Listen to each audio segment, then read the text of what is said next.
red, y todos los que formamos parte de este grupo estamos muy entusiasmados con esta conversación, que da continuidad al primer diálogo que tuvimos de apertura y de presentación del bucle en sociedad.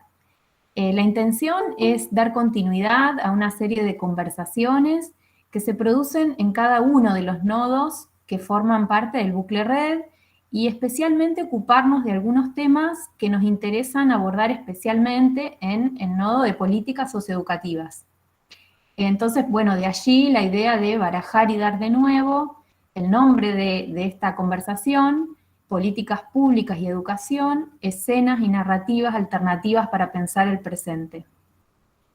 Para este encuentro convocamos a pensar desde diversas experiencias educativas y culturales, para poner en tensión algunas ideas y dialogar sobre propuestas que ayuden a construir un presente distinto.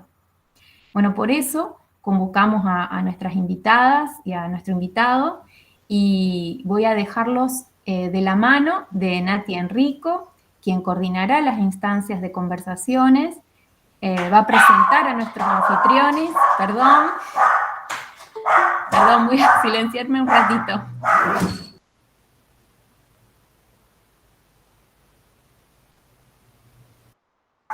Perdón, llega un integrante de la familia a casa.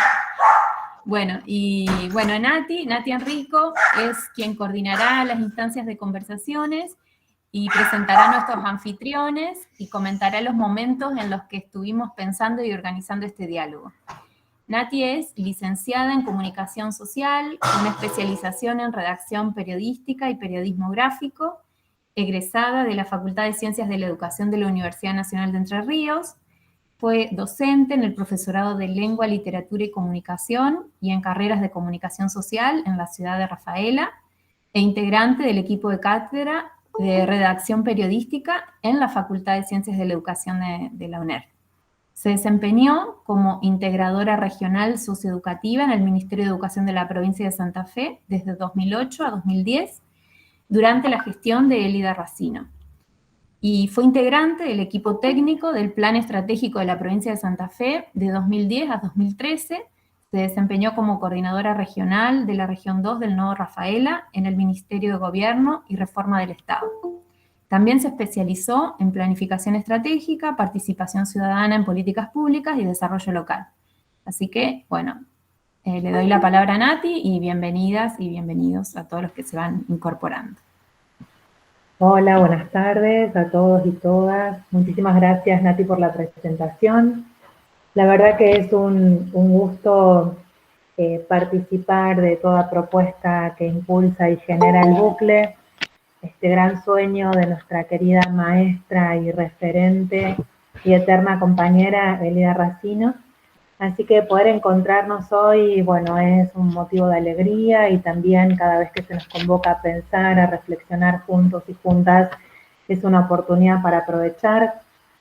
De hecho, hoy nos acompañan invitadas, hay un invitado con un importante y profundo recorrido y trayectoria, por eso vamos a pasar a contarles quiénes van a formar parte de este diálogo que hoy nos encuentra.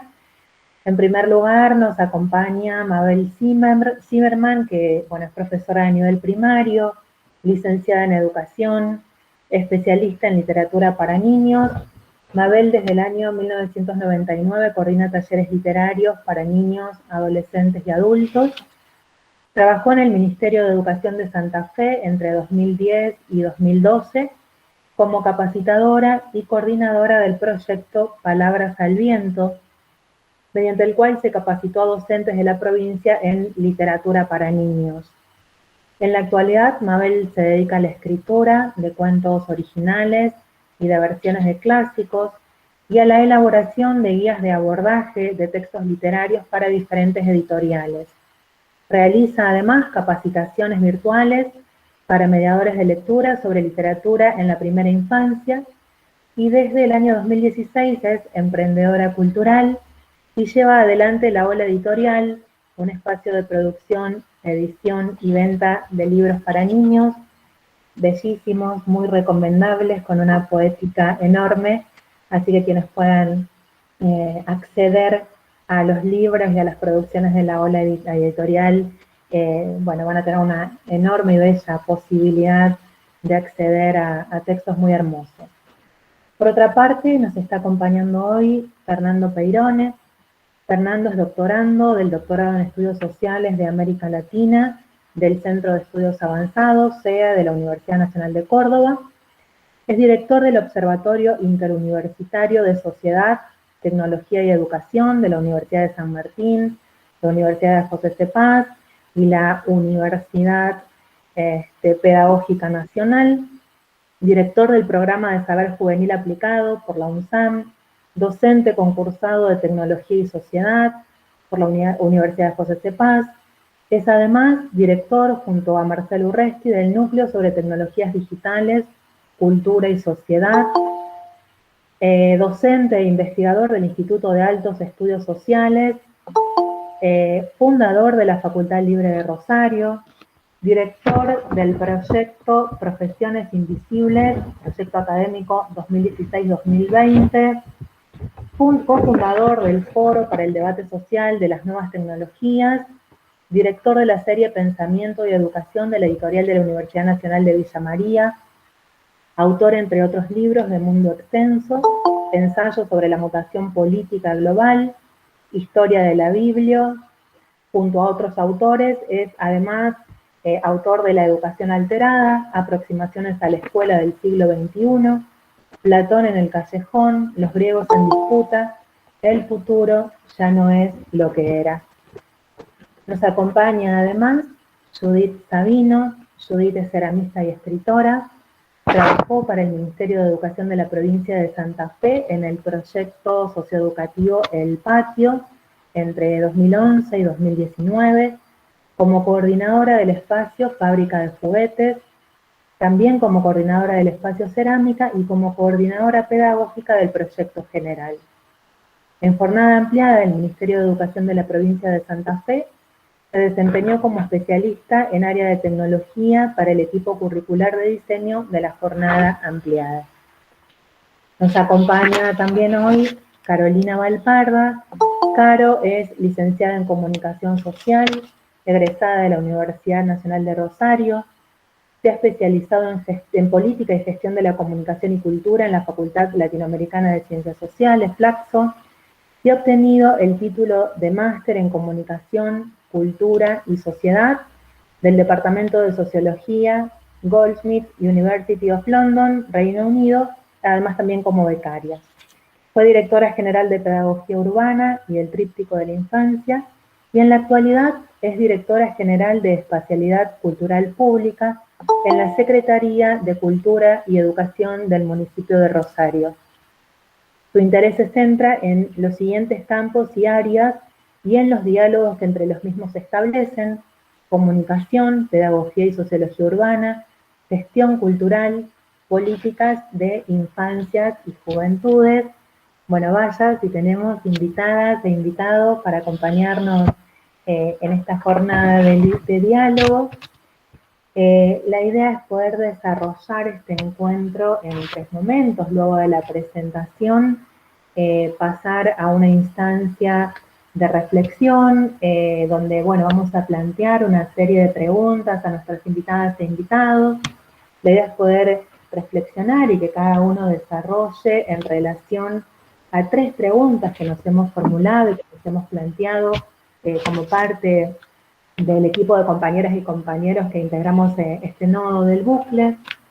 En primer lugar, la pregunta es: ¿cuál es el lugar de la sociedad civil y del Estado en la construcción de políticas socioeducativas y culturales?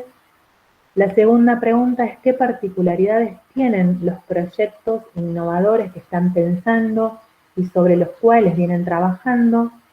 Y en tercer lugar, ¿qué expectativas tienen sobre proyectos educativos culturales alternativos pensados en el mediano y largo plazo?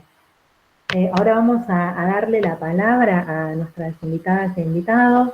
Hemos planteado un orden. En primer lugar, vamos a escuchar a Caro. Tenemos un tiempo de aproximadamente 18 minutos cada uno, así que si me disculpan, bueno, me voy a encargar de controlar ese tiempo.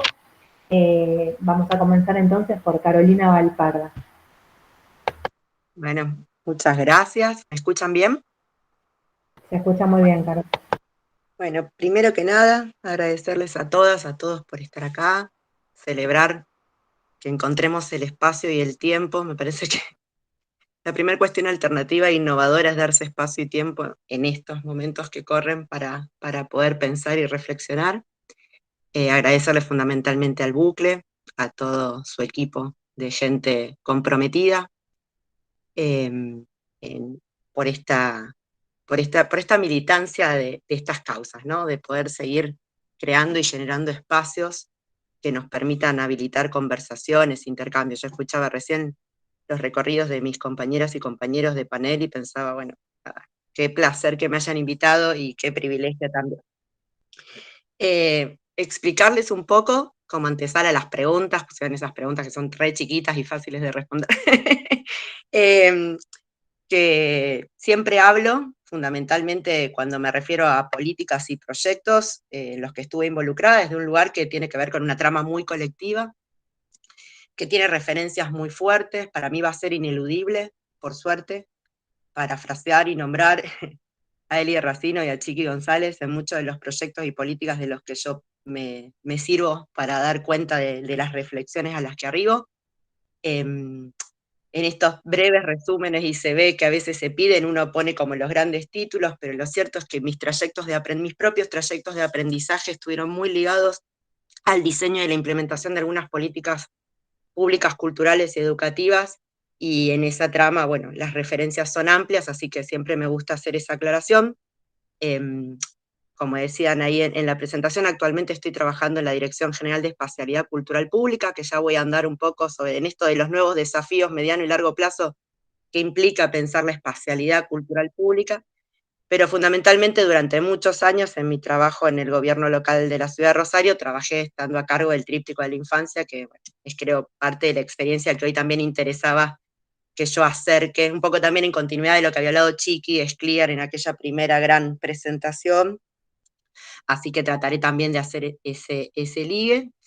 Bueno, y finalmente reconocer que a partir de esas experiencias, sobre todo la del tríptico, yo miro actualmente los desafíos que tengo, o sea, para mí fue una experiencia muy fundante y muy formadora, con lo cual de alguna manera creo que me ha dejado unos lentes, y con lo que también ahora asumo otros desafíos pensándolos desde esos paradigmas y desde esa construcción de políticas públicas.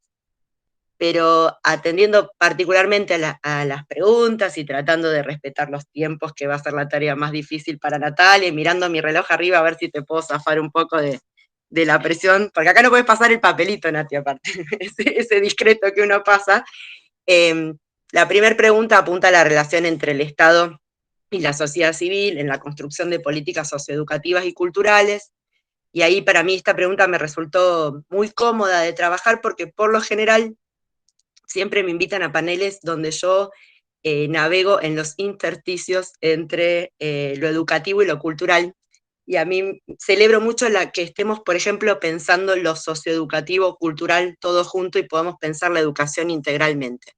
Superar un poco esas dicotomías con las que a veces catalogamos o buscamos definir o denominar las políticas educativas, entre sistema formal, sistema no formal, definir por negativa, y pensar lo socioeducativo y cultural, en mi caso particular, desde el espacio de lo local, desde una ciudad, pero pienso también en gente que ha estado trabajando en gobiernos provinciales, nacionales, y también pienso en localidades o gobiernos locales más pequeños, con otras escalas distintas. Y ahí creo que siempre el rol del Estado es ineludible en el diseño y en la implementación de las políticas públicas en general, y en particular las políticas educativas y culturales. Con lo cultural hay unas tramas de divergencias que a veces entran en cierta paradoja respecto de la política, digo, hasta dónde lo cultural puede abordarse o ceñirse desde las políticas, pero creo que ahí, como esta mesa está muy orientada a pensar, lo repiten como varias veces, ¿no? Barajar y dar de nuevo, alternativo, innovador. Si no me había dado cuenta que había una idea de repensemos algunas cosas, había unas cuantas claves, y en esa clave yo creo que entendiendo bien la relación entre lo educativo y lo cultural, se pueden dar grandes innovaciones sin entender lo innovador solamente como un comenzar de cero, sino atendiendo a una nueva forma de presentar y poner en red las potencias existentes, las dimensiones existentes. Así que en ese sentido está bueno pensarlo así, como socioeducativo y culturales, y reivindicar siempre el rol del Estado, que para mí es ineludible, insisto, en el diseño de esas políticas, y que también es interesante no asociarlo siempre con la dificultad de la innovación, ¿no? Como si la innovación fuera posible a veces desde los márgenes de algunos diseños de políticas, y las políticas públicas siempre vinieron un poco detrás de las innovaciones que pueden surgir de esos márgenes. Creo que es una relación dinámica, dialéctica, y que es interesante pensarlo así, ¿no? Así que en ese sentido, bueno, ahí hay una responsabilidad y también una asignación de recursos, y también hay una capacidad de escala igualadora, en donde el rol del Estado se vuelve claramente significativo e imprescindible. Sin embargo, la pregunta atiende también a poder pensarlo en relación con sociedad civil, y para hacer un aporte por ahí distinto, ya que somos 4, y pensaba, bueno, pensé mucho el rol de la sociedad civil desde la participación. Como estábamos en el marco de un encuentro del Bucle, que es una fundación, una organización no gubernamental, pensaba la importancia de organizarse, la participación de la sociedad civil a través de organizaciones, a partir de proyectos colectivos, a partir de esfuerzos colaborativos, de redes, pero sobre todo lo que me interesaba a la hora de pensar participación y Estado y sociedad civil era el rol de la participación en un sentido amplio, que no sea adultocéntrico, y que contemple que cuando hablamos de participación hablamos de todas y todos, y particularmente hablamos de las niñas y los niños, y que si vamos a pensar educación y cultura como dos caras de un mismo diseño de proyectos y de políticas, no digo que no lo hayamos hecho, vengo de una ciudad donde se trabaja mucho en ese sentido, y se trabajó mucho. Este año se cumplen, por ejemplo, en la ciudad 25 años del proyecto de la Ciudad de las Niñas y los Niños en Rosario, y son 25 años que no son de una imagen solamente, ¿cómo diría?, de una instantánea congelada de un proyecto, sino un proyecto que se pensó tan bien, que se mantiene flexible, innovador y adaptado a los contextos y a las coyunturas que van cambiando, y está plenamente vigente. Pero digo, más allá de que nosotros tengamos una experiencia desde Rosario, que muchas y muchos de ustedes deben conocer, sigue siendo una cuenta pendiente, me parece a mí, inclusive habiendo estado tan involucrada y estándolo hoy con esa experiencia, incorporar, si vamos a pensar innovación y alternativa, en nuestras políticas socioeducativas y culturales, la mirada, la voz y la participación de las infancias, de las niñas y los niños en el diseño de nuestras políticas educativas y culturales. Diría nuestras políticas educativas, y para hablar de lo cultural diría atendiendo a la cultura de la infancia. Me parece que hay una dimensión cultural de la infancia de la que podemos aprender todas y todos, y que pensarlo como una dimensión cultural es entenderlo mucho más que un ejercicio políticamente correcto de participación, y entenderlo como un insumo real para innovar en nuestras políticas, ¿no? Tener una escucha atenta, ahí imprescindible, por ejemplo, revisar los textos de Chiqui, de Tonucci, esta idea de un compromiso real, no simulado, atento a la escucha de aquello que los chicos y las chicas están diciendo sobre los espacios que habitamos, sobre cómo vivimos el tiempo, sobre cómo pensamos la escuela, cómo pensamos la calle. Así que respecto de la primera pregunta, incorporo un poco eso, tratando de no irme por de los tiempos. Pero ya con eso solo podríamos haber hecho un rato, pero bueno, voy a saltar, pero digo, yo traigo acá para incorporar, cuando hablamos de sociedad civil, y hablamos de participación, y hablamos de diseño de políticas y proyectos, qué compromiso nos damos en esto de pensar alternativas con la participación de las niñas y los niños en esos procesos. Y esta relación entre sociedad civil y Estado, me parece, y estas consideraciones, me parece que la pandemia, lejos de dar por tierra lo que venían planteando, lo dejó ver claramente, ¿no? Muchos de los planteos que nosotros habíamos llevado adelante en varios de las experiencias de las que yo formé parte, para mí en pandemia se reivindicaron. Y entonces estamos frente a una oportunidad única, de barajar y dar de nuevo, decía el título. Si este parate trajo tantas cosas dolorosas, tanta pérdida, tanta distancia, que por lo menos nos deje la profunda responsabilidad con las reflexiones a las que arribamos. Y en eso retomo lo que decía un poco al principio, ¿no?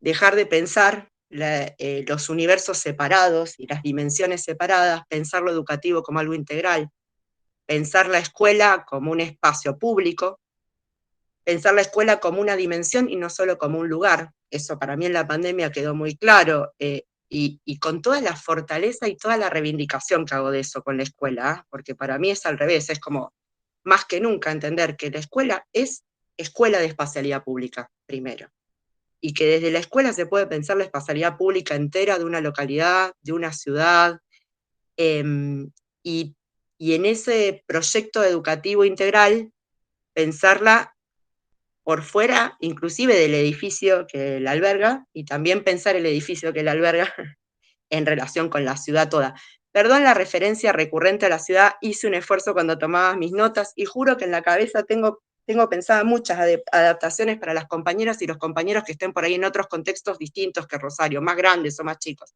Pero bueno, para mí es medio recurrente pensarlo en relación al ámbito donde yo trabajo.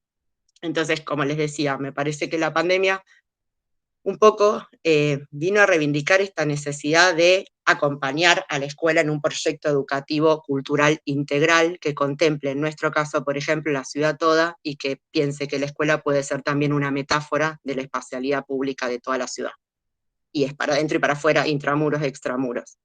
Ahí, claramente, algunas de las experiencias de Rosario son medias paradigmáticas en este sentido, o sea, vienen enunciando como experiencias esto que yo estoy diciendo desde hace un tiempo. Particularmente, específicamente, me parece que el tríptico es un proyecto inevitable, insoslayable de mencionar si lo estamos pensando así.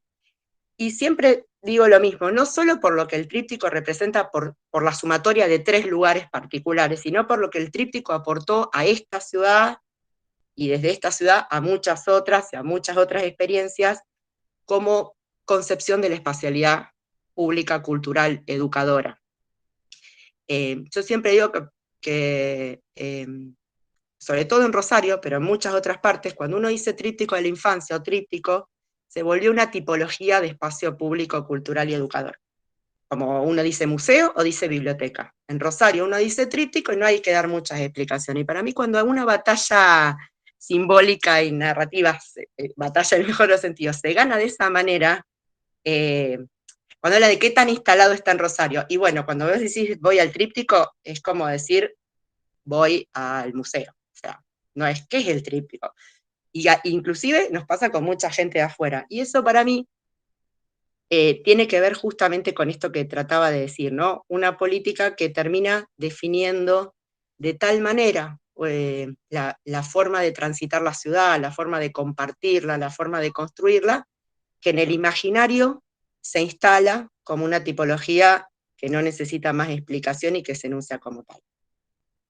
Estoy tratando de ser rápido porque no me quedan muchos minutos, pero bueno, no, para quienes no los conozcan, que dudo si siguen al bucle y están en esta charla, que no tengan ninguna referencia, pero por las dudas, el tríptico es un circuito cultural, pedagógico de la ciudad de Rosario, integrado por 3 espacios públicos, que son la Granja de la Infancia, el Jardín de los Niños y la Isla de los Inventos, y que, bueno, ha inspirado o ha permeado o ha irradiado hacia un montón de otras políticas públicas en la ciudad de Rosario y en otras ciudades que están pensando de alguna manera esto que venimos hablando, ¿no? Cómo pensar lo educativo integral, cómo pensar lo socioeducativo junto a lo cultural y cómo integrar tramas educativas que piensen a la escuela en red con todos los espacios públicos de la ciudad.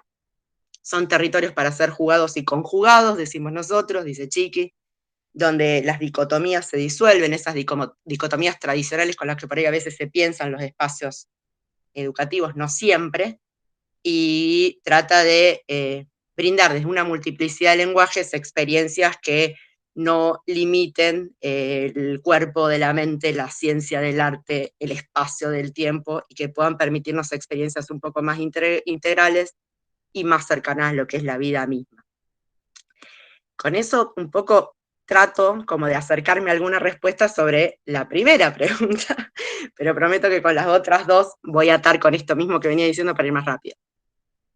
¿Qué particularidades tienen los proyectos innovadores que están pensando? Me preguntaban también desde el bucle cuando hablábamos de esta relación entre Estado, sociedad civil y proyectos alternativos y nuevos proyectos educativos. También ligado al último año y medio que hemos transitado, pienso que más que nunca hay que hacer una reivindicación absoluta del enriquecimiento de la vida cotidiana en los espacios comunes. Ahora, les decía, tengo a cargo una Dirección General de Espacialidad Cultural Pública, que es un poco un concepto más difícil de asir, pero en realidad tiene que ver con los centros culturales de la ciudad, que es otra tipología de espacio cultural y educador, pero que de alguna manera lo que se intenta es que dialogue con alguna de las tramas de lo que se pensó y se gestó en el tríptico. Y las experiencias más recientes en esa tarea, que tienen que ver con volver a abrir los espacios, volver a habitarlos, han sido de un profundo aprendizaje. Si uno puede tener la mirada atenta a lo que está ocurriendo cuando la gente vuelve a los lugares, yo creo que vamos a encontrar muchas de las claves de cuáles deberían ser nuestros futuros diseños, porque es como si se nos estuvieran dando todas las operaciones como no de cero, pero en un estado muy puro, que a veces es difícil, porque pre-pandemia, en el devenir cotidiano, uno iba al cine, iba al teatro, después entraba a trabajar, después pasaba un rato por el tríptico, iba a la escuela, salía de la escuela, volvía a trabajar, y todo eso se naturalizaba tanto en la vida cotidiana que era difícil quizás tomar distancia y poder hacer un análisis para quienes diseñamos políticas. Yo creo que ahora tenemos un momento donde la reivindicación de cada una de esas instancias, la posibilidad de volver a encontrarse, la posibilidad de volver a estar con otro, protocolos mediante todavía, veremos cómo esto, la posibilidad de volver a la vida común, al espacio público, al espacio cultural compartido, se está dando de una manera que para mí nos va a dejar lecciones, si estamos atentos, muy importantes sobre qué tipo de políticas tenemos que diseñar a futuro. ¿Qué va a pasar con el adentro y el afuera? ¿Qué va a pasar con el compartir? ¿Qué va a pasar con el aire libre? ¿Qué va a pasar con los espacios cotidianos? Y hay un punto que yo rescato mucho del trabajo que me toca hacer ahora y que se potencia con este momento, y ya sé que con esto tengo que ir redondeando, tiene que ver justamente con enriquecer la vida cotidiana.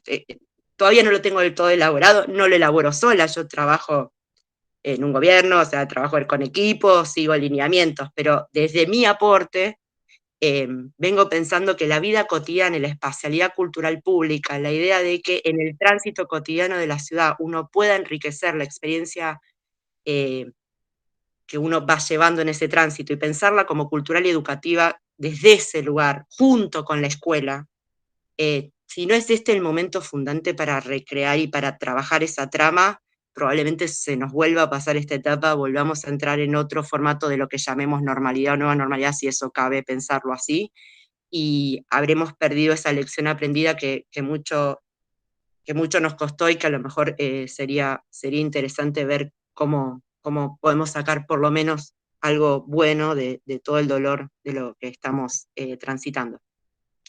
Así que un poco, en este momento, los proyectos innovadores en los que estoy pensando tienen que ver con eso, con la potencia educadora ineludible del universo cultural. Para mí me interesa mucho trabajar desde allí, en cultura y educación, pero mi secretaría se llama Cultura y Educación, que eso también tiene que ver con ciertas jerarquías, entonces también como no olvidar nunca lo que hay detrás de la I, a veces dicen I, ahí en el área de cultura, entonces pensar la potencia educadora ineludible del universo cultural, y sobre todo pensar cómo reconstruir experiencias colectivas, reencuentros y vínculos. Claramente está ahí, sirve para el momento en el que estamos, pero para mí serviría igual, solo que esto lo vino a poner más claro que antes, por lo menos para quienes estamos en estos proyectos.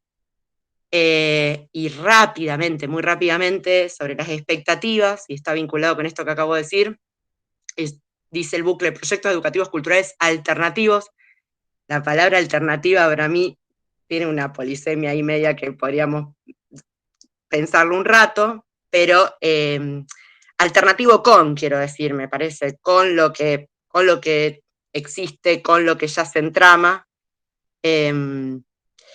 y me parece que ahí hay que pensar nuevos adentros y afuera, intra y extramuros, calles y edificios, una nueva manera de habitar los espacios, sobre todo el juego en serio como una manera de habitar los espacios. Lo que decía al principio, la participación de las niñas y los niños en el diseño de la vida cotidiana que queremos llevar en ciudades, pueblos, localidades, honestamente. No nos ha ido tan bien a los adultos como para pensar que no hay nada más que podemos abrir. Nuevas maneras de habitar el espacio, nuevas maneras de medir el tiempo. La temporalidad también, y algo de eso deberíamos aprender también junto a los niños y a las niñas que lo viven de una manera completamente distinta. La intergeneracionalidad, los saberes compartidos, la idea de grandes a chicos y de chicos a grandes y grandes de todas las edades y chicos de todas las edades, y el encuentro entre los chicos, entre pares y su recuperación de autonomía. Me parece que a futuro siempre fue una necesidad seguir trabajando y profundizando la autonomía de los chicos en nuestras ciudades, en nuestros pueblos, en nuestras comunas. Me parece que hoy más que nunca la recuperación de la autonomía de las infancias va a tener que ser un tema a abordar. Perdón que me extendí, creo que 2 minutos, igual me quedaron... No, impecable, impecable. Justo 20 gracias. minutos. Muchísimas gracias, Caro. La verdad que súper enriquecedores los aportes y tus reflexiones. Gracias también a quienes se siguen sumando. Una participación también muy importante en este diálogo. Y bueno, vamos a continuar con Fernando Peirones. Vamos a escuchar a Fernando. También, bueno, para que en sus 20 minutos pueda desarrollar y exponer sobre estas 3 preguntas iniciales que nos interpelan y que nos interrogan a todas y todos. Fernando. Sí, buenas tardes a todas y todos. Muchas gracias por la invitación. La verdad que me siento muy honrado por la invitación, por participar de un espacio tan importante de debate como el que ha abierto el Bucle Red y al mismo tiempo la proyección que tiene en una sociedad que necesita en este momento debatir, ¿no? Justamente lo que está atravesando. Y además, muy especialmente quiero agradecerle a mi amigo y entrañable, querido Alejandro Videla, que tuvo la iniciativa de incorporarme a este grupo con esta participación.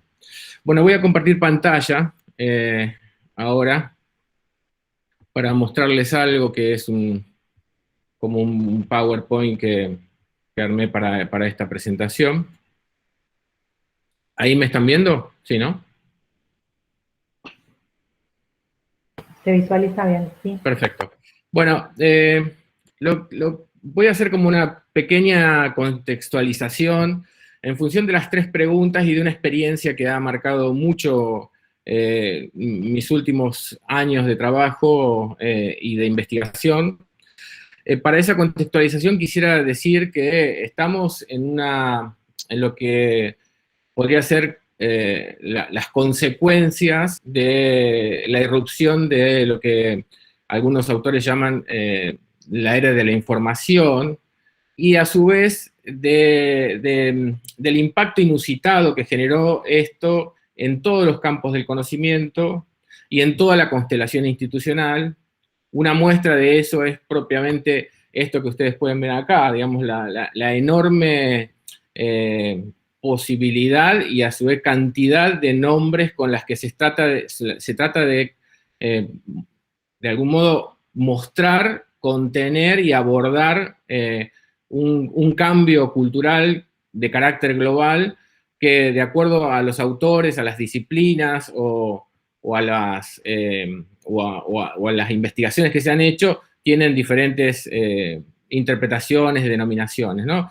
Yo me voy a quedar con una, que es la de sociedad informacional, porque me parece la más gráfica, además, que es de Manuel Castells, y él lo llama el orden social emergente que deriva de las nuevas pautas de organización tecnosocial y que en cada asentamiento humano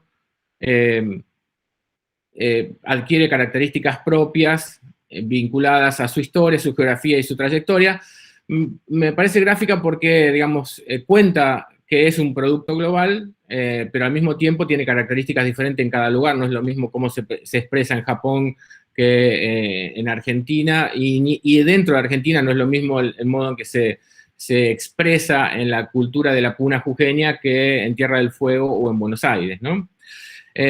A mí me gustaría también, en esa especie de contextualización, remarcar el protagonismo casi exclusivo, digo casi porque por supuesto no es exclusivo, pero sí de algún modo muy importante de los jóvenes actuales sobre, digamos, la construcción de una codificación cultural nueva, que es la codificación cultural que estamos tratando de habitar, pero que ellos ya han incorporado en muchos sentidos, y es un poco el modo en que funcionan sus vidas, se organizan sus vidas, y me parece también como un pilar importante para lo que voy a desarrollar.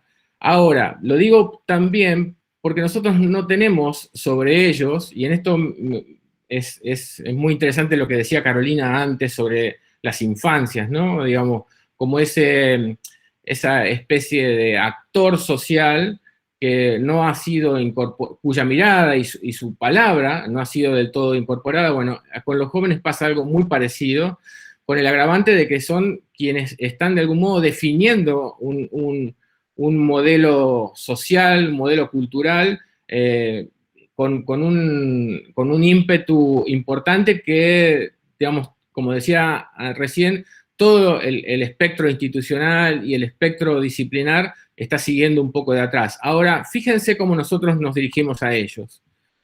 Esto es parte de una nota que salió hace muy poquito en un diario, ¿no? En Argentina, el 40% de los jóvenes y las jóvenes de entre 3 y 17 años está en las 24 horas conectado a Internet. Otro 50% se desconecta solo cuando se va a dormir. Un adolescente manda un promedio de 500 mensajes por día y el 80% de ellos duerme con sus celulares.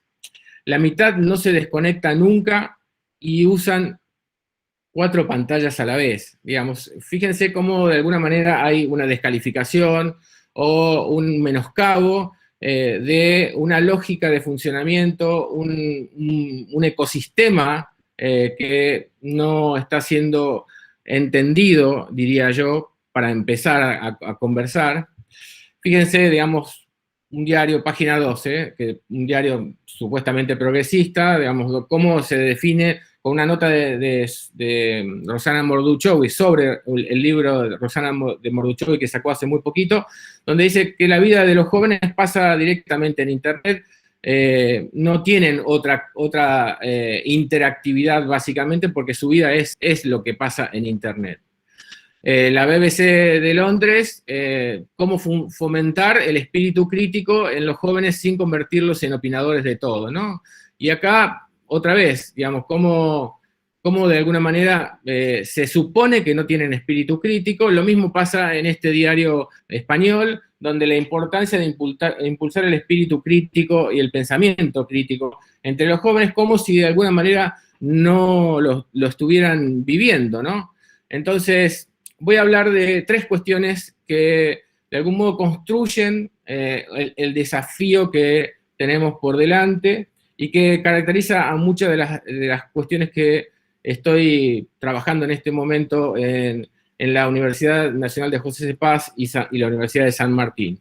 Un cambio en el patrón narrativo, como un condicionante que reorganiza la codificación cultural, un cambio en la operacionalidad cognitiva y un cambio en los objetos culturales. Cuando decimos que hay un cambio en el patrón narrativo es que hay un pasaje muy fuerte, una desvinculación o una migración de lo escritural hacia lo audiovisual. Y en esto pongo como ejemplo o como hito histórico esto que puede ser bastante ilustrativo. El diccionario de Oxford todos los años define a una palabra como la palabra que representa a los acontecimientos del año. Y en 2015 no eligió una palabra, sino que eligió a un emoticón.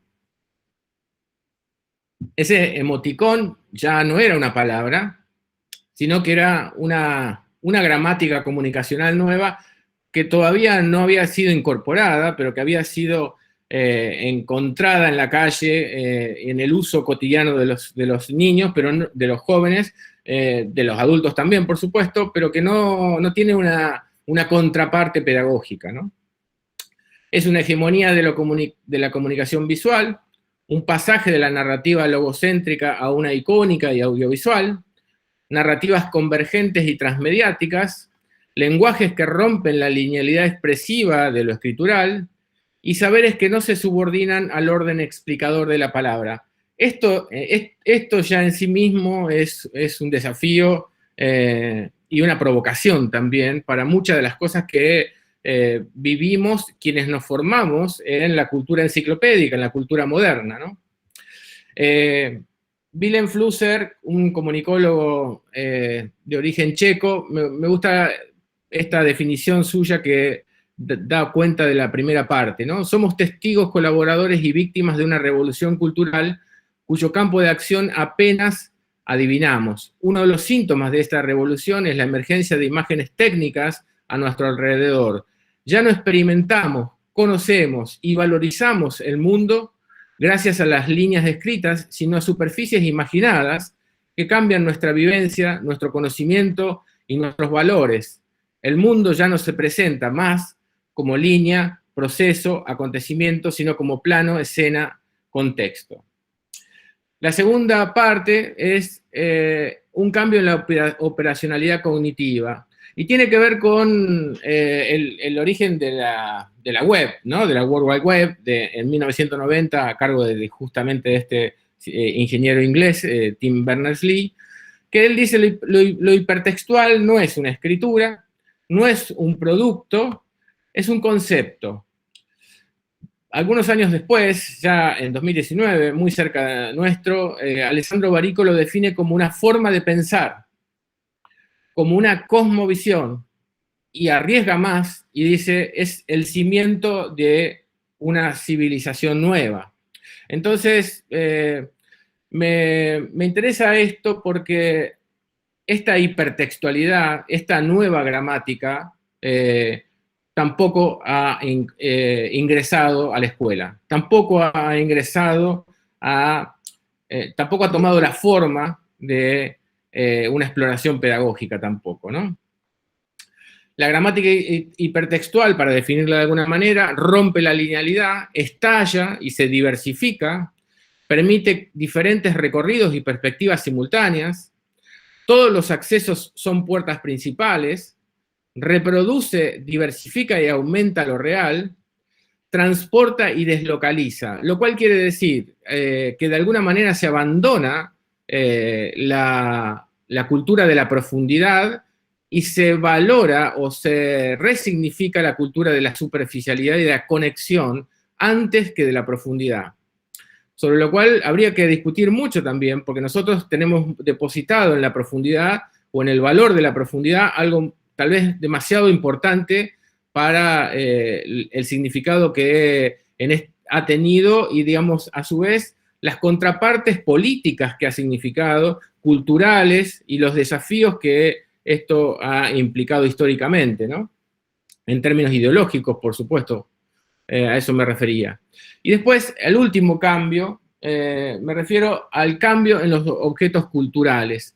Cuando me refiero a objetos culturales, me estoy refiriendo a una definición de la investigadora Emilia Ferreiro y de Anna Taberowski, cuando ellas definen a un objeto cultural como aquello que, siendo un capital de enseñanza, que siendo un objeto de enseñanza, se aprende y se generan estrategias de aprendizaje mucho antes de ingresar a la escuela, porque llega de diferentes maneras. Eso pasaba con la lectoescritura, ella lo aplicó ahí, y lo define a partir de la lectoescritura. Cuando, digamos, nosotros somos niños y vamos de la mano de nuestros padres, vamos viendo lo que dice en un colectivo, el número que está en un cartel, el titular de un televisor, de un diario, todas estas maneras de relacionarnos y familiarizarnos con un objeto cultural,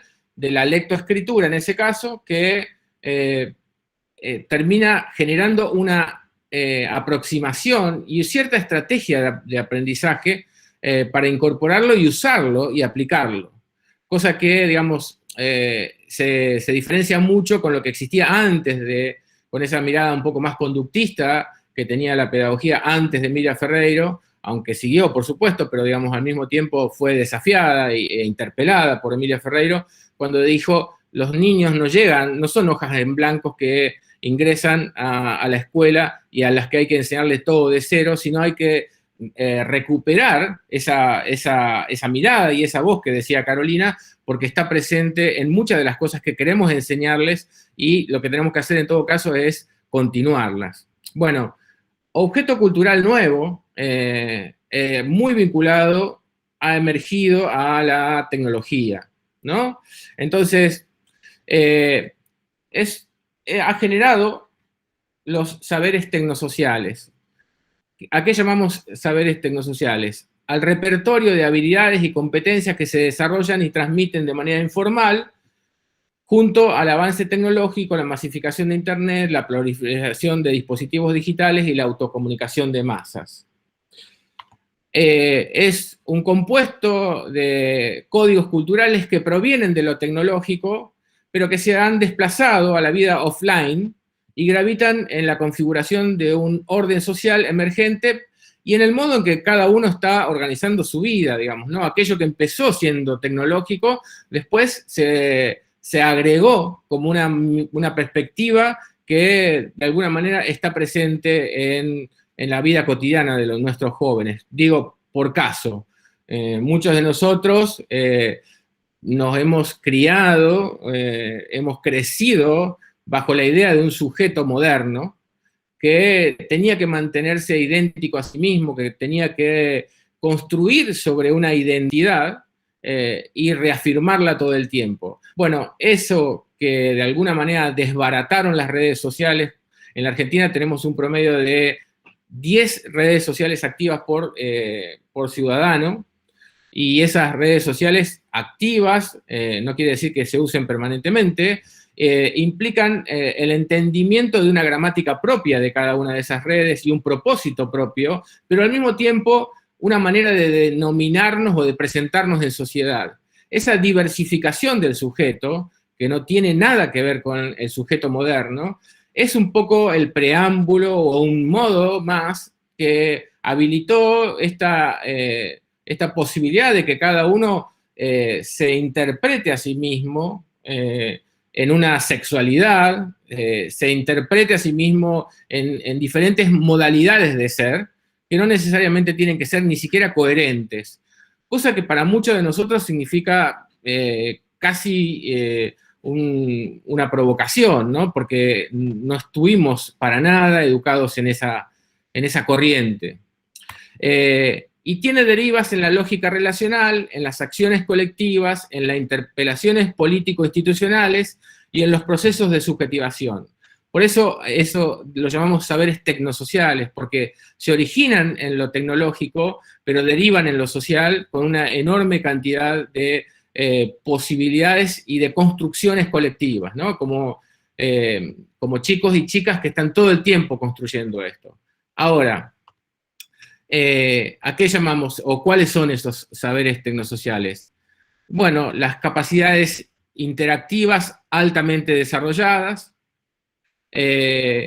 a las competencias en el manejo instrumental de fuentes y datos simultáneos, a una inclinación a la convergencia cultural, o a una tendencia a realizar síntesis y a tomar atajos no convencionales, al desprejuicio para la transversalidad y la innovación disciplinar, a la asimilación de profesiones invisibles que se apartan de las orientaciones profesionalizantes conocidas, a los hábitos heterodoxos de consumo, apropiación, elaboración y producción cultural.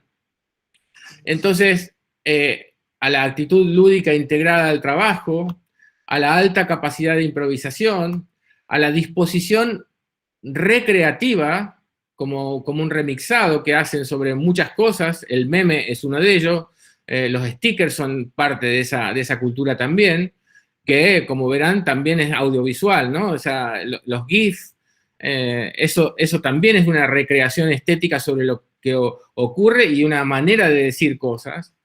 A la afición por el intercambio y los aprendizajes remotos, a la producción de conocimiento asociativo, fragmentario, paralelo y no secuencial, como podríamos llamar o sintetizar bajo la palabra del multitasking, ¿no? De la multitarea, a la habilidad para reconocer y ajustarse a cambios de patrones que no necesariamente tienen que mantener una lógica de sentido, sino va cambiando el sentido y se resignifica todo el tiempo.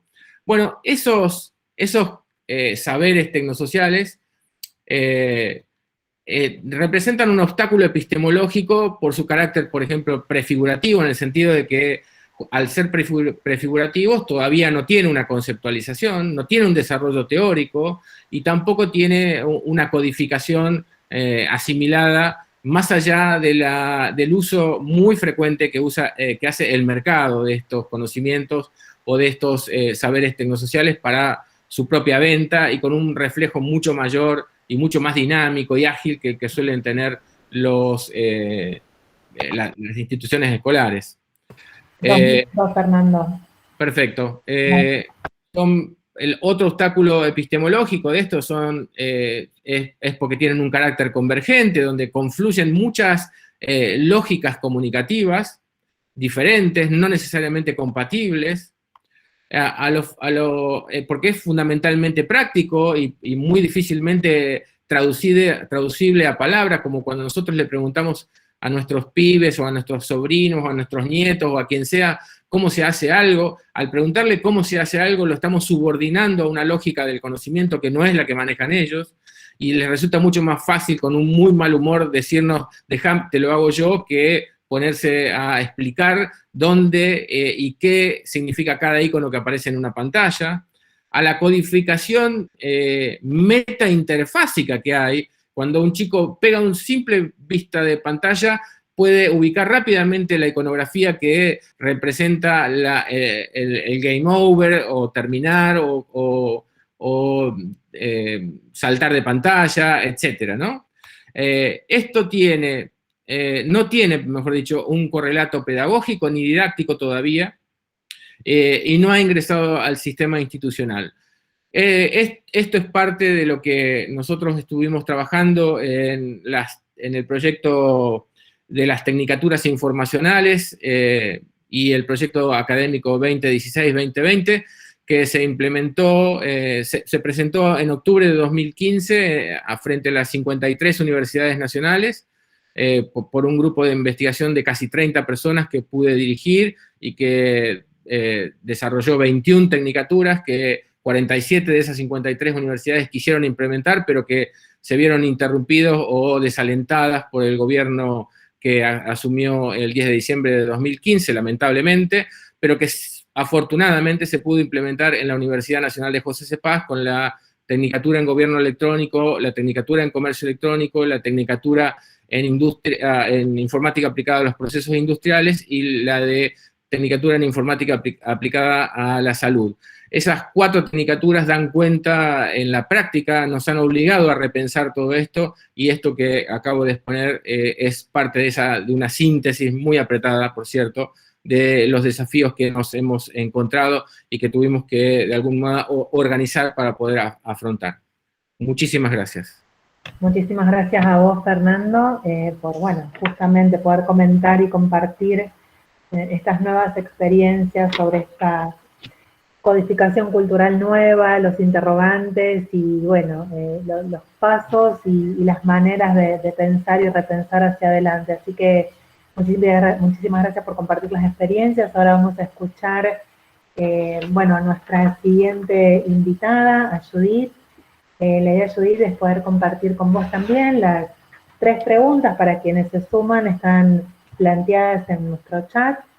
En el chat del bucle son los 3 interrogantes con los cuales convocamos a pensar, a reflexionar y a compartir sus experiencias desde sus distintos saberes, áreas de incumbencia, áreas de formación y de desarrollo profesional y laboral a nuestras invitadas e invitados. Así que, bienvenida, Judith, y gracias también por ser parte de este diálogo. Bueno, en primer lugar, gracias a ustedes. Es un placer reencontrarme con muchos compañeros que veo conectados, gente que en el recorrido de de los últimos casi 10 años en esta trayectoria que fue el patio, se han cruzado en el camino y lo han enriquecido. Así que cuando veía a la gente entrando y los iba reconociendo, empecé a sentir que esto era también como una especie de reencuentro, si se quiere. Bueno, yo quería presentar el proyecto El Patio, que es el proyecto en el que estuve trabajando los últimos casi 10 años de mi vida, y desde su planificación hasta el año pasado, el anteaño, a través de un videíto, pero teníamos por ahí alguna que otra complicación con el sonido. Entonces lo que yo les propongo es, como plan 1, ver si podemos proyectar el video, y como plan 2, si no, lo hago a modo oral. No sé si quieren que pruebe yo compartir pantalla y lo evaluamos. Dale, ahí probamos. No, acá, me equivoqué de botón. Ahí está. ¿Me avisan si se ve? Por ahí demore un poquito.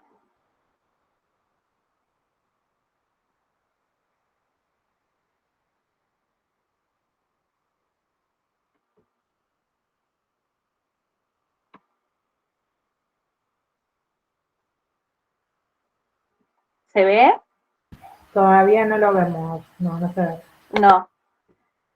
Lo cancelo y lo vuelvo a intentar. Dale, vamos de nuevo. Vamos.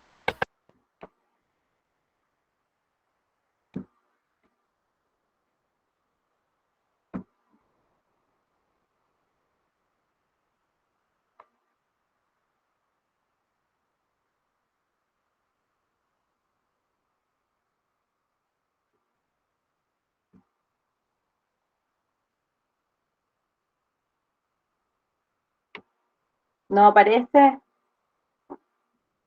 No, no aparece su. Bueno, entonces, no sé si Roberto quiere probar él. Te doy el pie que me pediste. Intentamos con Roberto, ahí está. Intento probarlo a ver si sale con audio. Si sale con el audio. Perfecto. Bueno, y si no, lo cancelamos.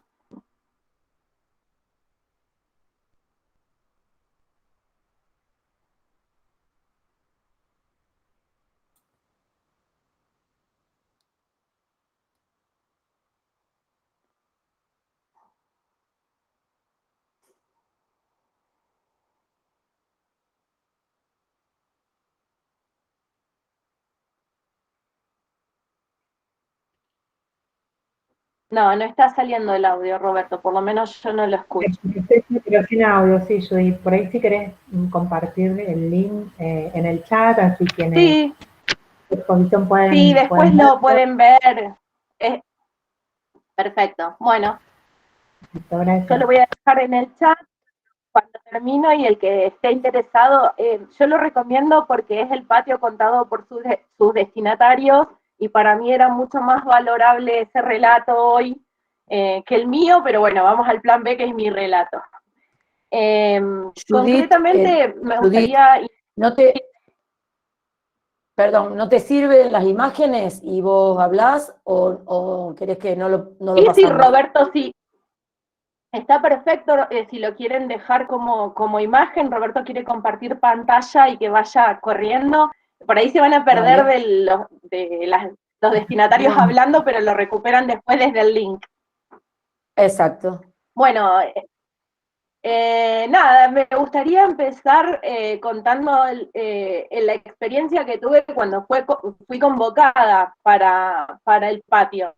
Convocada unos meses antes de que el patio abra, y a una reunión con Élida, donde había convocado a los destinatarios de 2 espacios.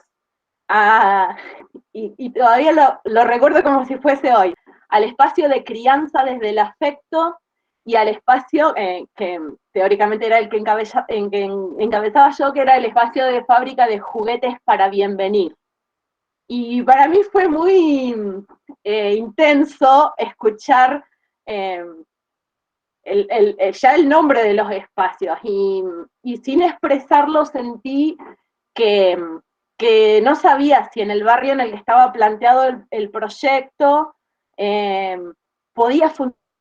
Empecé a cometer una serie de errores que tenían que ver con los prejuicios, y empecé a dudar de que si eso que íbamos a hacer podía llegar a ser lo que Elida estaba planteando en esa reunión. Ese fue mi primer error.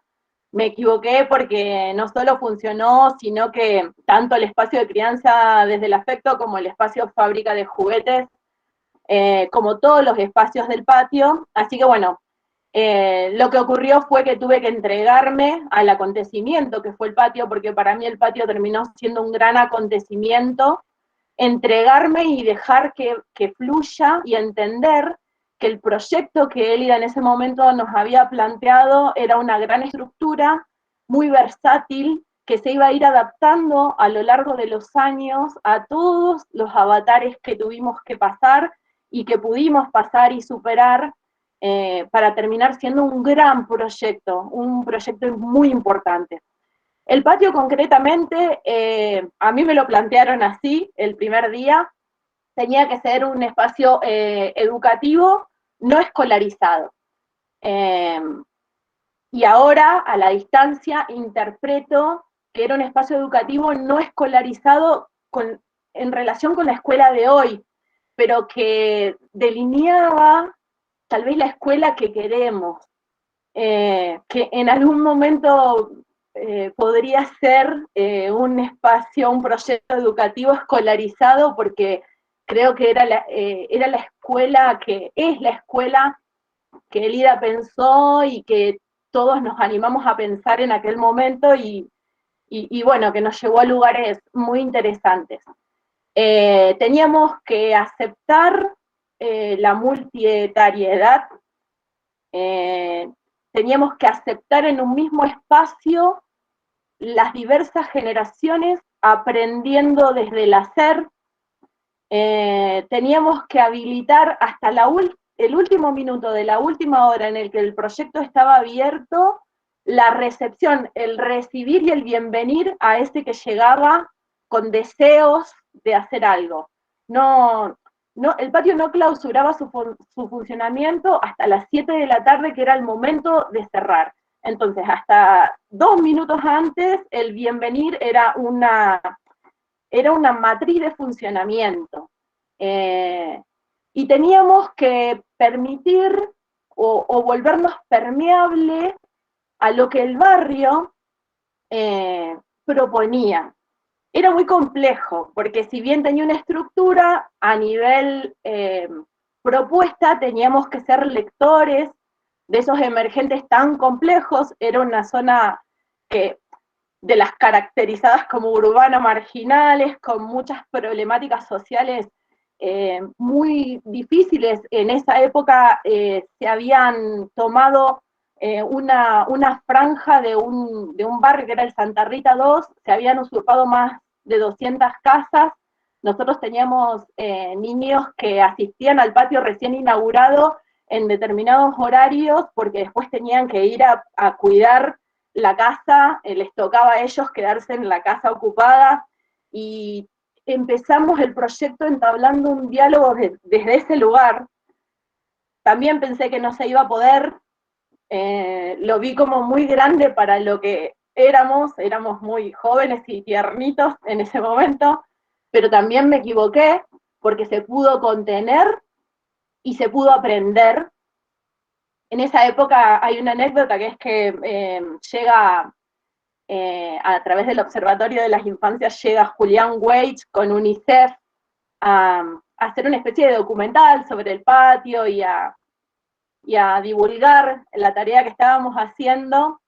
Y bueno, avisamos a algunas familias, entre ellas familias que estaban en esta toma del barrio, y que nosotros necesitábamos trabajar con ellos, y bueno, y con Julián Weich, que era como un secreto que no se podía decir que venía al barrio, y que queríamos hacer una serie de actividades, y Y bueno, recuerdo que esas 15 familias que fueron convocadas, se les dijo eso, no digamos nada de que está Julián Weich, que vengan los niños, vamos a hablar, vamos a jugar, vamos a trabajar,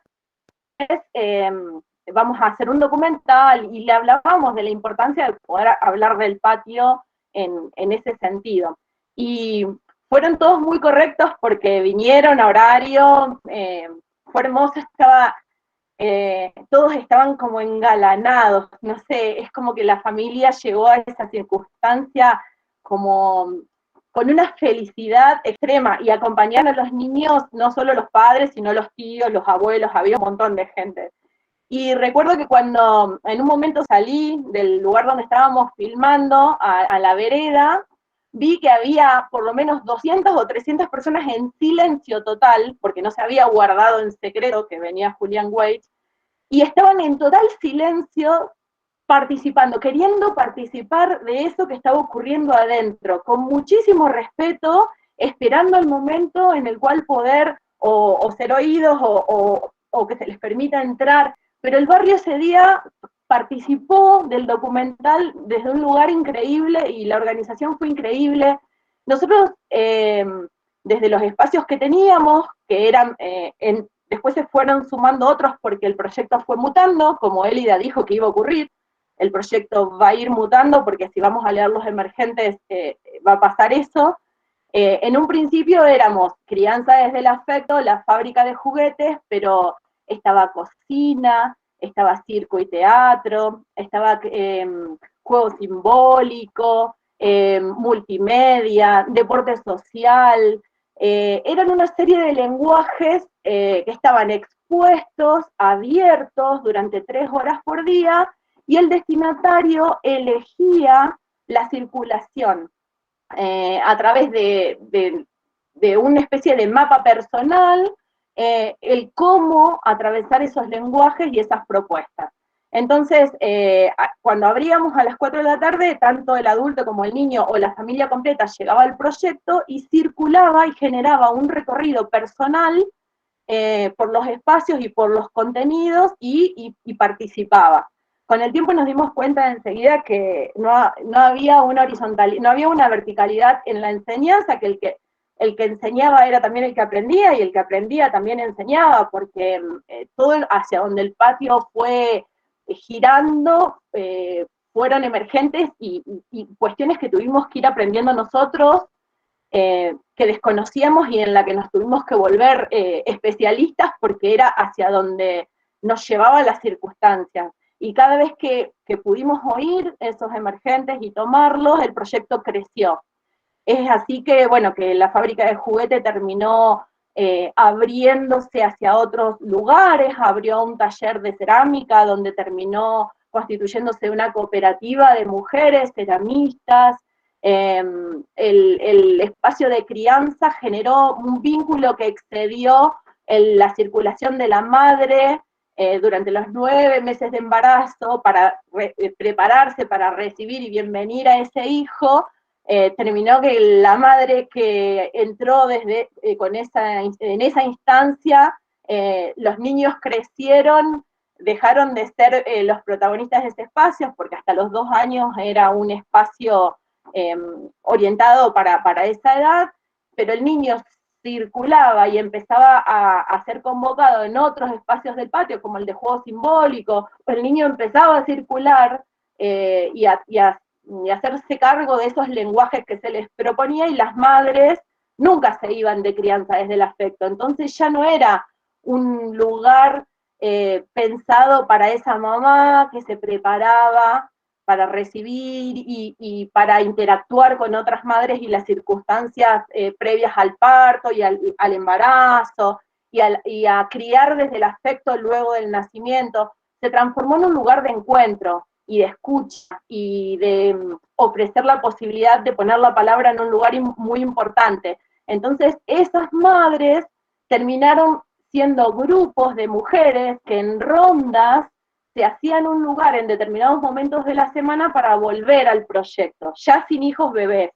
Entonces nos íbamos dando cuenta que eso que pensábamos que era imposible, no era imposible, sino que en realidad cambiando día a día hacia los lugares que el barrio iba demandando. Y yo creo que ahí radicaba lo socioeducativo, que en un principio a mí me hizo tanto ruido.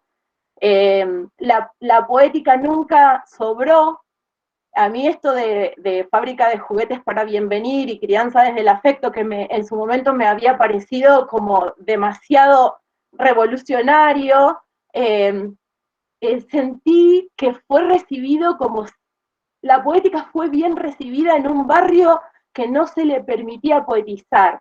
Entonces es como que fui una de las que más aprendió en ese proyecto.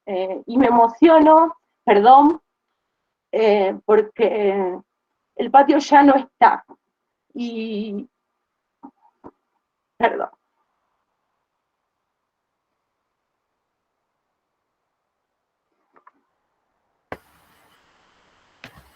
Bueno, gracias Judith. Vamos a tomarnos unos minutitos, más allá de que ya falta poquito para el cierre. La verdad que es emocionante. No, mira, yo lo que quería decir, lo quiero terminar bien, digamos. El patio ya no está porque creo que es en lo único que nos equivocamos todos.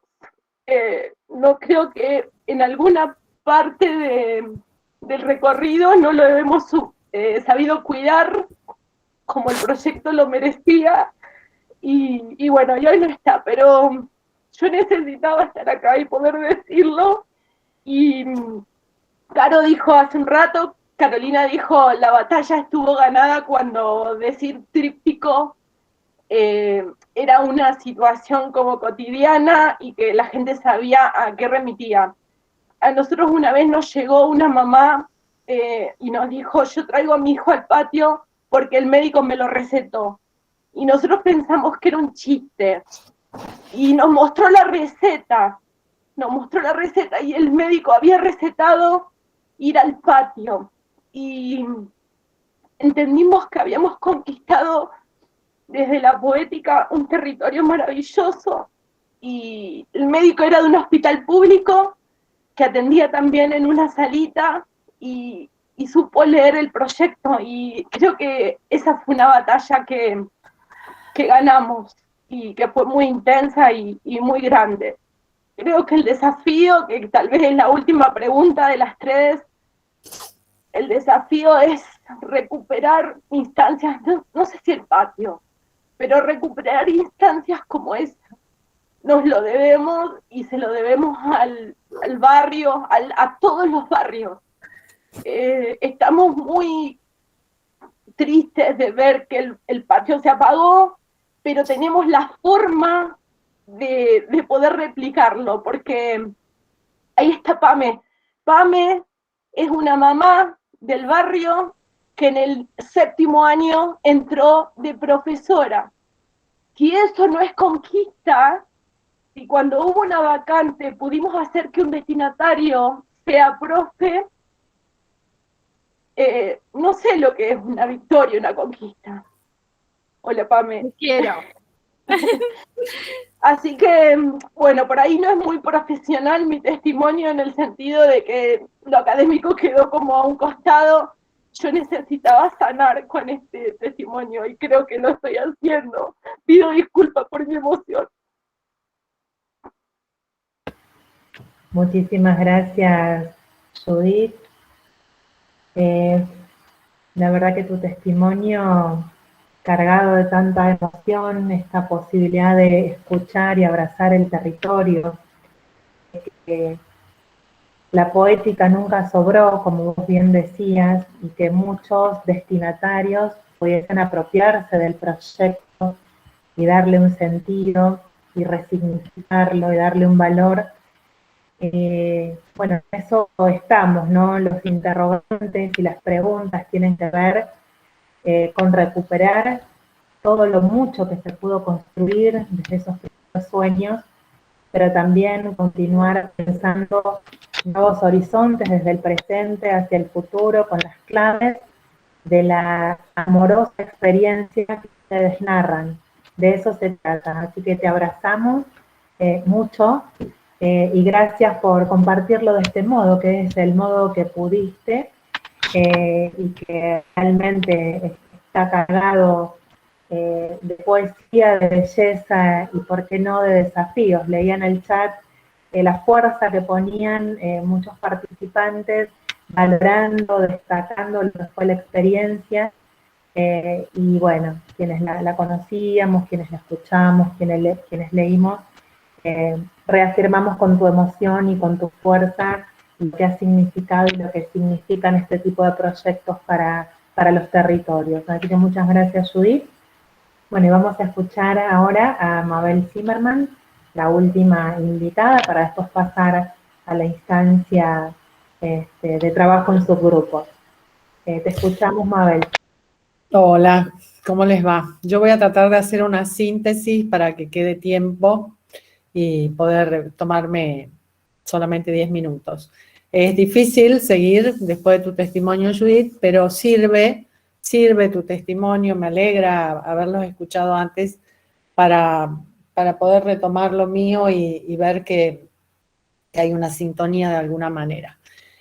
Cuando me alcanzaron las preguntas, yo soy sumamente popularmente jodida con el lenguaje y me hizo ruido esto de la dicotomía sociedad civil y Estado. Por eso quiero irme más atrás y tomar 3 conceptos, 4 pequeñitos, que ustedes, los demás compañeros y compañeras lo tomaron, ¿no? Este yo que estoy siendo, este yo que no termina de ser, que no está programado, que toma del ambiente y que dice yo soy auténtica. Y recuerdo la película Todo sobre mi madre, donde una travesti en un escenario decía que ser auténtica es parecerse lo más posible a la imagen que uno tiene de uno mismo. Pero me pregunto, bueno, ¿cuál es esa imagen? Si ni bien pasa el tiempo, esa imagen cambia y los ideales que tenemos cambian sobre nosotros mismos. Y retomo alguna cuestión que también mencionó Carolina sobre estas cuestiones temporales, y me pregunto cómo es que estamos midiendo todos en un tiempo que solamente, y hace poco que hago este chiste, se relaciona con la cantidad de vueltas que la Tierra da alrededor del Sol. O sea que somos más ancianos, más jóvenes, somos diferentes según esta cantidad de vueltas. Si bien cada etapa tiene sus características específicas, es medio sonso, ¿no? Que alguno tenga 42 y el otro tenga 78, cuando en realidad solo fueron unas vueltas más alrededor del Sol, nada más. Bueno, entonces ahí ya hay una ruptura con lo temporal y con esta visión de un ser, un yo que es inalterable y que se presenta como completo, ¿no? Cuando en realidad siempre está cambiando. Aparece un segundo punto que es el otro que creemos conocer y que lo único que vemos es un fragmento, lo que nos quiere mostrar, lo que nosotros interpretamos, el prejuicio, el preconcepto que tenemos de ese otro por su historia, por su trayectoria académica, por su trabajo, pero son todos juicios que yo puse en un lugar. Yo me acuerdo de Piaget, de esto de asimilación, acomodación, adaptación, cómo se le complicó ahora, ¿no? ¿Qué asimilo? ¿Desde dónde asimilo? ¿A dónde acomodo? ¿Y cómo me adapto? ¿No? Y eso fluyendo. Disculpen, pero quiero ir medio rápido con esta parte para llegar a lo que nos ocupa.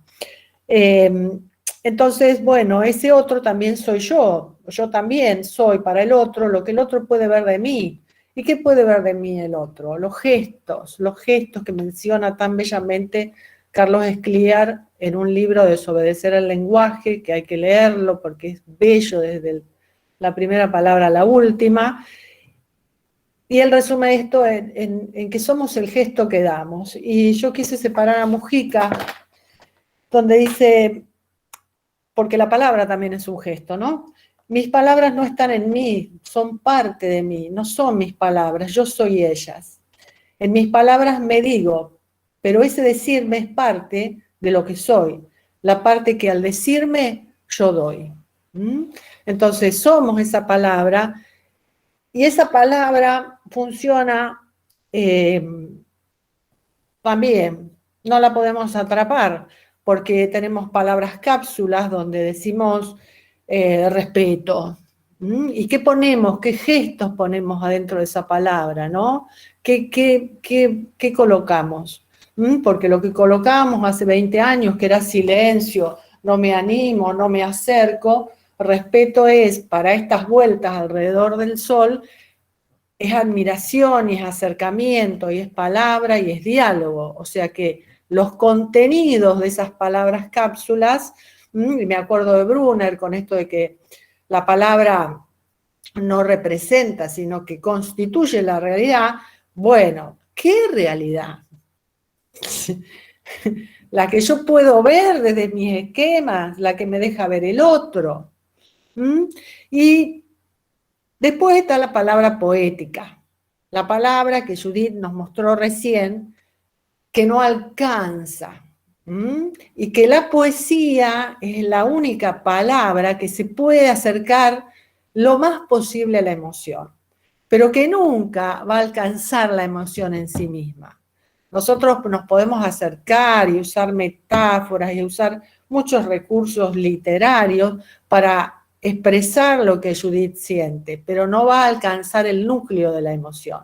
Sin embargo, es la herramienta más cercana que tenemos de conocimiento del uno al otro.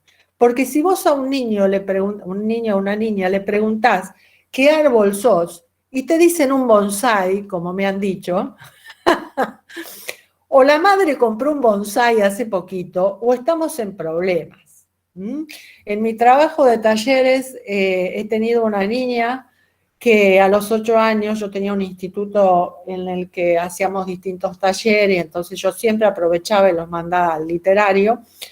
Era una nena que vino a hacer las tareas porque estaba distraída y la maestra le sugirió que viniera, y con palabritas, un recurso que usé muchísimo, jugábamos a decir quiénes éramos con las palabras sueltas. Y cuando yo voy a ver qué escribió esta nena, ella escribió, y le juro que es textual: yo soy una lámpara sin luz, yo soy un rincón sin salida. Con 8 años lo pudo escribir con una serie de cartelitos que ella pudo elegir. Entonces lo poético es lo más cercano a la emoción, es lo que nos permite transparentarnos. Con la poesía no se miente. Uno se esconde atrás de la metáfora, del enunciado metafórico, pero es imposible mentir frente a lo metafórico. Sin embargo, en lo cotidiano nos manejamos con la otra, con la cápsula, y no enseñamos la poética. ¿Por qué? Porque el arte literario está muy cercano a la comunicación, es la misma sustancia. Y me encanta decir sustancia, que se escriba sustancia. Tiene otra profundidad el sonido, ¿no? El arte literario es como el yeso. O sea, la palabra es como el yeso. Vos podés hacer molduras o podés hacer esculturas. Entonces, en la escuela formal se enseña a leer y a escribir, y a la vez, es decir, la comunicación, y a la vez es la misma sustancia del arte. Si nosotros pasamos a lo artístico, las valoraciones que hacemos desde lo lingüístico, matamos a la fiera. En cuanto yo lo hago obligado y evaluado, un trabajo literario, lo pierdo. ¿Por qué? Porque me salgo de esa frontera de fenómenos transicionales de Winnicott que aparece con la teta y el bebé disfrutándola y sin saber si la teta es suya, es de la madre o de quién, pero estando completamente en un estado de placer. Ahí viene el acunamiento, y Chiqui con el acunamiento, ¿no? ¿Qué más feliz? ¿A quién de nosotros no nos gustaría ser acunados? Estar en un refugio tibio, con una voz reverberando que te cante. Seguros, sin ningún miedo. Esa es la frontera, y esa frontera se continúa con juegos en los distintos lenguajes que tiene que ver con tocar la batería insoportablemente, y sin embargo no hay obligación ni hay evaluación de cómo toca la batería ese niño o esa niña de 2 años. Y la palabra está liberada de la gramaticalidad, está liberada de muchísimas cosas, hasta que llega la alfabetización de la palabra, y allí, como dice, bueno, me olvidé el nombre, no importa quién es, pero dice que el ingreso a la escolaridad por fuerza, por cultura, acá no hay culpables, es lo que venimos haciendo, se pierde la corporidad de la voz, porque la voz es el cuerpo entero, es el gesto, y la palabra es la sustancia del pensamiento. Yo pienso únicamente en palabras. Entonces, la disertación de uno de los compañeros, esto de los jóvenes sin palabras y los emoji cuando dice estoy triste, pero estar triste es muchas cosas. Estar triste es que se te estrujen las tripas. Estar triste es que te diluyas como una lluvia finita. Son distintas maneras de estar triste. Y que un emoji jamás lo va a lograr, ni siquiera lo va a lograr la palabra poética, pero es la que más se acerca a la emoción. Y esto pasa con todos los lenguajes. Esta zona continúa ¿hasta cuándo? Debería continuar toda la vida. Nosotros decimos en la infancia, y fíjense, el último dispositivo que tenemos que nos marca el valor de la palabra social es el poder. Porque resulta que la palabra es más verdad cuando se dice de un sector de poder. Parece más verdadera, se impone, se dice que es así. Entonces no solamente lidiamos con la intemperie del yo, del otro y de la palabra, sino con la dominación que puede hacer el poder de esa palabra. Y tomo, porque viene a esto, viene a educación y viene a infancias, esta evolución de las infancias, en la palabra digo, ¿no? Y yo cuando lo digo, son interrogaciones, es lo que pongo a consideración de ustedes, no es que yo esté convencida tampoco. Pero nosotros veníamos de un adulto en miniatura y un día dijimos, no, pará, que este es un niño, tiene características distintas. Pero ¿cuáles eran esas características distintas? El asombro, el desparpajo, la ternura, la posibilidad de probar la vida, la verosimilitud, de jugar a hacer otra cosa, a ver si me gusta o no me gusta. Ahora, lo pasamos por el tiempo y dijimos, bueno, esta infancia dura hasta los 10 años. Después lo pasamos por, si quieren, no importa el orden, por el tema de género y dijimos que entonces no eran niños o niñas, eran niñes, y nos interrogamos sobre ese tema. Después lo pasamos por una cuestión social, cultural, económica, y dijimos, no, pará, que según las vivencias no es una infancia, son muchas infancias, ¿sí? Y es correcto, o sea, acá no hay dicotomías, como planteaba Carolina, nada está bien o está mal, es una cuestión de preguntarse, por ejemplo, ¿dónde quedó el cuerpo? Si nosotros lo llamamos infancias. Porque estamos haciendo lo mejor que podemos, estamos descatalogando todo lo que podemos, pero nos quedamos sin cuerpo. Y después me vuelvo a preguntar, ¿qué festejamos el Día de las Infancias? ¿El cuerpo infantil? ¿O estamos festejando el alboroto, la ternura y todo eso que perdimos, dejamos perder, nos quitaron? ¿Qué es eso de festejar en el otro lo que nosotros debiéramos tener? ¿Por qué no desarrollamos más esa zona? Yo me pregunto, cuando me voy a dormir, ¿qué sucedió ese día? ¿En qué momento yo estuve dentro de esa frontera? Bueno, Natalia sabe que cada vez que voy a un bar y tomo un café, esa es una de mis lugares de frontera. Son lugares que a mí me gustan, que disfruto. Y entonces ahí sí, yendo al tema que nos convoca, hay ruido, no sé qué es. Ya vamos cerrando, Mavi, ¿no? 2 minutitos. Sí. El tema que nos convoca es ese. ¿Cuál sería la innovación? más allá de mis prácticas. La innovación es pensar una política cultural con toda una sociedad civil y un Estado, que no entiendo por qué las cápsulas diferentes, recuperando nuestra zona de frontera y entendiendo que mantenemos la zona de frontera, pero adquirimos saberes específicos sobre infancias, escuela, educación. Entonces, esa sería, me parece a mí, la alternativa para pensar innovaciones políticas y educativas. Nosotros tuvimos la experiencia de Palabras al Viento, donde recuperamos esa zona en los docentes, ¿no? Los hicimos jugar. Y después, al año siguiente, hicimos un juego profundo, donde le damos herramientas de lo literario para que ellas jueguen. Bueno, el tema está planteado muy a las corridas. Los míos son preguntas y me parece que las dicotomías nos sirven y que nos sirve marcarnos en edades. Todo lo que interese sobre este tema lo vamos a extender ahora con el grupo en forma particular. Muchísimas gracias. Muchas gracias a vos, Mavi. Bueno, vamos a pasar ahora al momento del trabajo en subgrupos, de encontrarnos en subgrupos. La idea es que pueda participar cada uno de los invitados con un colaborador, un compañero o compañera del bucle. Y vamos a sugerir que, además de presentarse muy brevemente, pueda producirse un intercambio a partir de la siguiente pregunta disparadora. ¿Qué herramientas, espacios, experiencias permitirían construir políticas socioculturales y educativas con sentidos alternativos? ¿Qué herramientas, espacios, experiencias permitirían construir políticas socioculturales y educativas con sentidos alternativos?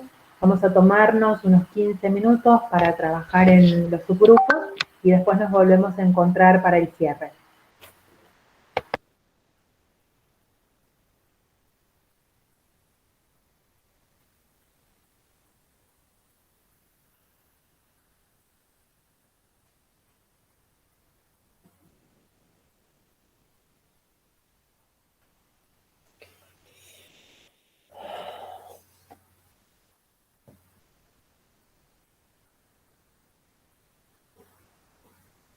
No, ya me busco yo.